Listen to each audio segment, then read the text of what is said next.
കൂടുതൽ ടെക് വീഡിയോകൾക്കായി ഈ ചാനൽ സബ്സ്ക്രൈബ് ചെയ്യൂ. ചാനൽ അപ്ഡേറ്റ്സ് അപ്പോൾ തന്നെ അറിയാൻ വേണ്ടി ബെൽ ഐക്കൺ ക്ലിക്ക് ചെയ്യൂ.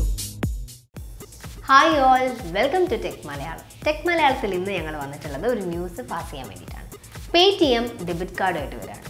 Paytm വാലറ്റ് വഴി നമുക്ക് ഇതുവരെ ഓൺലൈൻ ട്രാൻസാക്ഷൻസ് അല്ലെങ്കിൽ ഓൺലൈൻ പേയ്മെൻറ്റ്സ് ആണ് നടത്താൻ സാധിച്ചുകൊണ്ടിരുന്നത്.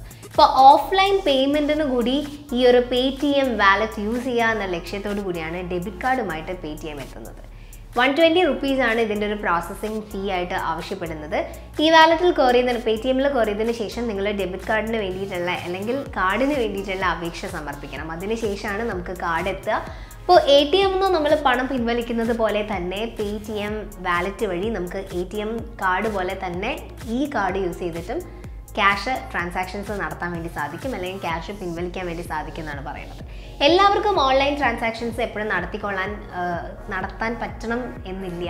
അതുകൊണ്ട് അധികം ഈ ഓൺലൈൻ ട്രാൻസാക്ഷൻസ് നടത്താത്ത ആൾക്കാരിലേക്കും കൂടി Paytmൻ്റെ ഉപയോഗം വർദ്ധിപ്പിക്കാൻ വേണ്ടിയിട്ടാണ് ഇപ്പോൾ ഇങ്ങനെ ഒരു ഡെബിറ്റ് കാർഡ് ഫെസിലിറ്റി കൂടി കൊണ്ടുവരുന്നത്.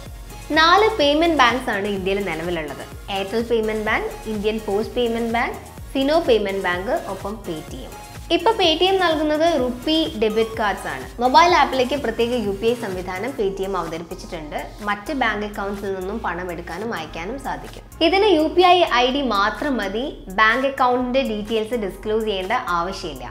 അതുകൂടാതെ നമുക്ക് മിനിമം പേ ബാലൻസ് എന്ന് പറയുന്ന സംവിധാനം, ഏതൊരു അക്കൗണ്ടിലും മിനിമം 500,000, അങ്ങനെ ഓരോ അക്കൗണ്ടിനനുസരിച്ചുള്ള വ്യത്യാസങ്ങളുണ്ട്. അങ്ങനെ മിനിമം ബാലൻസ് എന്ന് പറയുന്ന ഒരു കോൺസെപ്റ്റ് ഇവിടെ ഇല്ല എന്നുകൂടി പറഞ്ഞിട്ടുണ്ട്. എനിവേസ്, ഇപ്പം നിങ്ങൾ Paytmൻ്റെ വളരെ ശക്തമായിട്ട് യൂസ് ചെയ്യുന്ന യൂസേഴ്സ് ആണ്. ഈ ഒരു കാർഡ് സംവിധാനത്തെക്കുറിച്ച് കൂടുതൽ അറിയണമെങ്കിൽ നിങ്ങൾക്ക് Paytmൻ്റെ വെബ്സൈറ്റിൽ കയറി നോക്കാം. 120 റുപ്പീസാണ് ഇപ്പം അവർ പ്രോസസ്സിംഗ് ഫീസ് പറഞ്ഞിട്ടുള്ളത്. അപ്പോൾ വേണമെന്നുണ്ടെങ്കിൽ നിങ്ങൾക്ക് സ്വന്തമാക്കാം Paytmൻ്റെ ഒരു ഡെബിറ്റ് കാർഡ്. അപ്പോൾ മറ്റൊരു വീഡിയോയിൽ അടുത്ത ദിവസം കാണാം. അതുവരെ സ്റ്റേ ട്യൂൺ, ബൈ.